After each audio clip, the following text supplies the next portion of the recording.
Awesome. That was a draw. Path was 6.4 to the right, face was 1.4 to the right, so it's a draw. 1 degree down at the minute. Right. So what we can do, if I just take that and I want you to just explore this feeling. This stays in front of this ball, but you go up. Okay. As opposed to there's down and then a release. This is now de-lofted but going up. Okay. So you can use your spring and then you can let it rotate afterwards. But the rotation of the club is not coming from this, otherwise this ball's ended up behind that one, so the upper ball ends up behind the lower.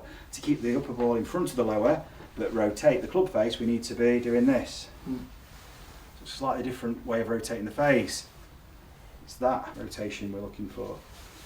So you can keep it in front and then rotate the balls, but that stays in front on the arc. Just let me go with that. So it's going to be on the up. Really slow. So that's down. And you want to be going up there. Right. And then you can rotate. So, Yeah.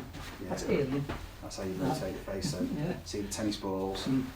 That's rotating the face. Not using that to rotate. Yeah. That's where we add loft then, and it throws the low point then back. Whereas that keeps going and it's going to go up and that's going to rotate. Both tennis balls rotate and maintain the same relationship. Really smooth and stuff. Up. Yes, there we go. That's it. This is only for sort of driver, is it? Yeah, on the up, definitely. On the way down, you can use this for the irons too. Yeah. Different kind of rotation. Yes, look at that. Yeah, Yeah. but keeping the that you're going to go up. So you have to use your verticals. You have to drop and pop, and that takes the tennis balls up.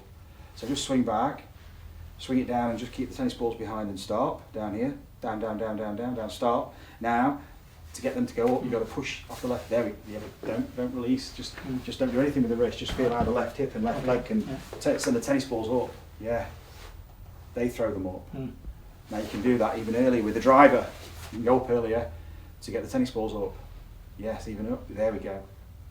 Yeah, different feel. Very different space. I feel like I'm in a different space altogether back here. Because in a driver, you're really hitting up. Yeah. And letting the face rotate, but you want the loft down because you don't want the loft to go up or you're just going to add too much spin. Recognising how that club needs to be delivered conceptually, just reframing it in your mind and using that imagery just to help you adapt your movement a little bit. Yeah, so you can pop up more, that's it. Brilliant. So that space is different, isn't it, with the driver? Yeah. So this is where we need to be to hit up. One down's not bad. I mean, one down is fine with the driver. There's no problem at all. But that's awesome.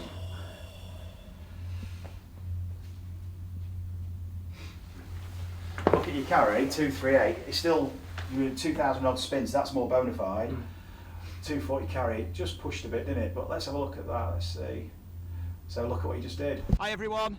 Hope you're well. We've got a fantastic golf trip coming up. We had a brilliant trip at the Belfry and another amazing trip in Turkey, our first international one, and now we've got another one coming up at the end of January and it's in Abu Dhabi. If you follow the link below, you can get all the information. It's going to be an amazing time, an amazing location, obviously fantastic weather. 4 days of full intense coaching, the full experience. I hope you can make it. Check the details and we'll look forward to seeing you there.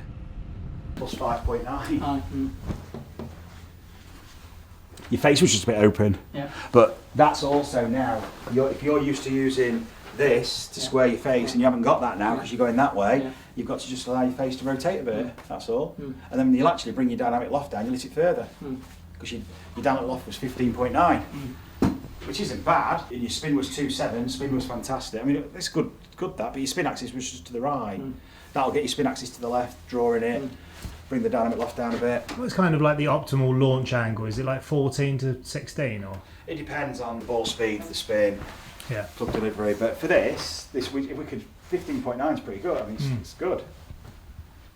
But I think if we just close the face a little, if it just rotates the face, it brings the loft down a little bit, gives him his draw, and comes out with lower spin. Hooky. If you do get the hooks, trying to get this is where, to try and close the face, the spin went up into the 5s, see the 5,000. Great angle of attack, but what you did, you added a dynamic loft, and you closed the face, but you did it that way. And we want the tennis balls to work that way. That's the only difference. So it's just recognising how you adapt your form for that. You've got the components. The drop and pop gives you the ability to do it. Well done. So if you've been used to hitting push fades and now you're hitting draws pretty much every time, you can start to attune yourself to this. So that's better, 3,000, probably 900, it's a bit high on, but it's, 3,900, so a bit high on the spin again. Dynamic loft was up a bit, angle of attack was good. Your face to target was only 0.3 right, so you've closed your face more than you were. Your path is still to the right. What you've done is we just, using that a little bit, which is throwing the path out, adding loft, and it's closing the face, but an excellent drill would be to find a club or stick 2 tennis balls on and just feel how you're pushing the ground and extending. So you've gone low to high, so it's like the tennis ball on here. See how this one leads this one, leads this one. What we don't want is this to go and that one leads that and then leads this. So we're not staying behind and doing that. At this moment in time we'd be like this. So this has to go earlier, this later, and it's on the up and then releases. So you drop, now you went up then, so drop first, so drop, so little drop and then pop into the, there we go, and then up, up, up, keep going up, up, that shoulder's got to keep, that leads this, which leads that. So that has to keep going to lead that, on the up. So you keep that relationship, keep going with the upper body, there we go, brilliant. So odd. And then the rotation comes from just that, you see. So it's reducing degrees of freedom of movement. So you're literally controlling the variables you need to a finer degree. It's that left side extension. It's so it's such an unusual. It is. Because you've always stayed level because you were too high. So you never dropped to then go up. So you just stayed level and rotated. This is now exploration to practice. What you've got is you've got a ball flight you recognise, a draw that you can start to attune yourself to. And this is like a long term, mid to long term, short term, you've got your draw, you're dropping and popping, work on the exercises, just embed these, lots of work at home as well, and then the range, you've got a draw shape back, you know where the fade lives, there's a 3 handicapper, you can play that, you can move around, play the fade. Then this is more now, development wise, just working on it to refine it. This is not just, and I often say it's not the magic pill, it's now a new beginning, it's a framework to build on, it's a platform.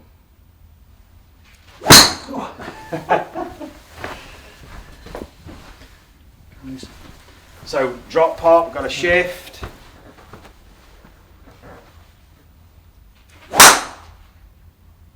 So perhaps path left, face open. So to change your path, don't go using your club head in your wrists, okay? Use your shift. What goes that way, as soon as you push, that goes back and up. And what do we want? We want that tennis ball going back and up.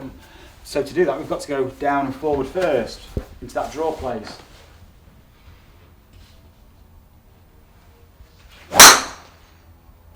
Yeah, so this is a better move, but with an open face. It's now exploring that toe rotation. Well done.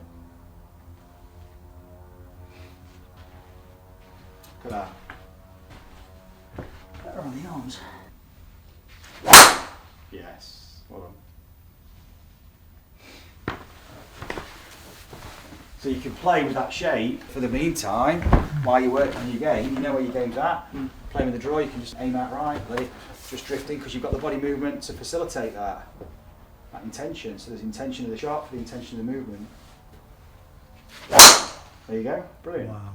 What you've got is you've got a feeling of how you move to get your path out, to get the face rotating, and that's the starting point, and now you've got the refinement process. But what you've got is you've got your movement with your irons. What you could do is you could take that 7-iron, pop it on a tee, and hit up with the 7-iron. So you can start to feel that. You could even get an iron, put some tennis balls on it, feel it, yeah, well, that's where I need to be. So you're just exploring the function of the club and then how you adapt with the function of the body. And you've got the tools to essentially apply that movement capability to adapt for that function. And that's action in potential then, because you're recognising how the club needs to operate to get the shot you want, which is what you've been asking for, that compression. And with the driver, of course, we're going for speed, and you've previously gone for the speed straight away here. You've had to. And that's been your release pattern. So it's brilliant what you're doing already, because that's a huge change, because you're getting the speed from somewhere else. It's a shape you can start to play with and manage, and then you can start to just work on that and develop it. So it's like a short, mid, long-term kind of development thing. So in your mind, when you're structuring your practice, you're thinking, this is what I'm doing now, this is where I'm at with my game, this is how I'm operating. Already you've got your shot shape back, you're developing it. Mid-term, yeah, I'm moving on. I know where I'm going to take my practice. It's kind of long-term. We've got the big picture of where we're going to go. It's like, I know where I need to be with my driver movement. So you've got clarity to the picture. Of course, the shot we're seeing, but long term, how we're playing it. It's kind of, I can see I'm improving my body movement. There's clarity on the exercises. There's resets. There's clarity behind the intention of your movement. And of course, action's not always going to match perception. You're not going to make the movement you always imagine, but what you're going to do is attune yourself, much more heightened awareness of what you're doing. And this just becomes, that's when your practice routine takes a different shape, because you stood here now and you're really feeling the movement. You're going to stand behind the golf ball now and you're going to be feeling this. And then you're just going to get feedback, but the feedback makes sense. So then it just feeds forward into your next swing and your practice session.